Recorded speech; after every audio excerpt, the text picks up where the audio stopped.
जी नाज़रीन, गुज़िरंदी वफ़ाक़ी सरकार तरफ़ां साल 2025-26 जी बजट पेश कई वई है।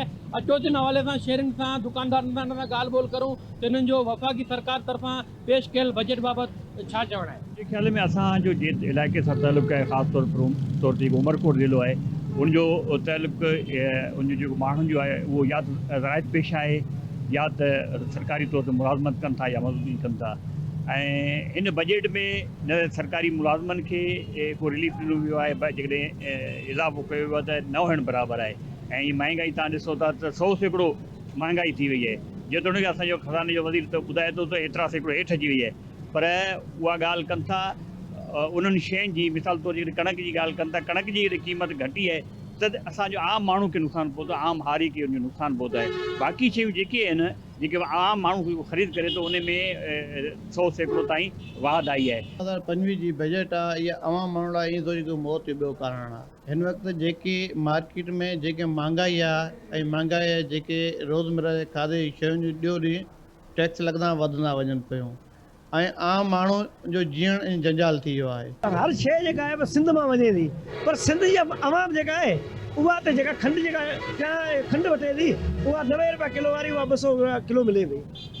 लूणु महांगो थी वियो साईं। ॿियो त लूणु जी थैली जेका 2 रुपया मिलंदी उहा हींअर 30 खां 35 रुपया थैली मिले थी, जंहिंमें अधु किलो लूणु अचे थो। असीं त हिन वफ़ाक़ जी बजट खे रिजेक्ट कयूं था, त असीं चऊं था महिरबानी करे आवाम जे रिलीफ लाइ बजट ॾिनी है। अवां जेके MNA जेके वज़ीर आहिनि उन ऐशी लाइ बजट पेश कई आहे, उनखे असां नथा मञूं।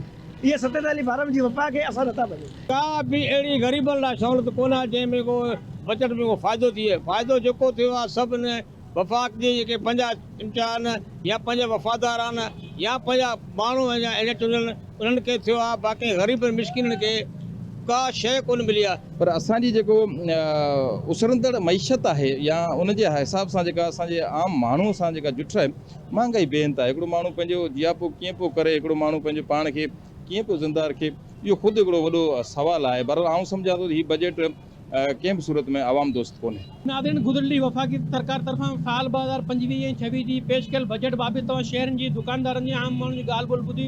हिननि जो इहो ई चवणु आहे जो बजट आहे, हिन मां ग़रीब माण्हू खे आम माण्हू खे कोई फ़ाइदो न आहे। हिननि चयो त माण्हुनि जो गुज़र सफ़र या त ज़रायत ते या त पघार ते आहे, पर जो पघार आहे उहो 10% वधायो आहे, जॾहिं महांगाई आहे उहो 50% आहे।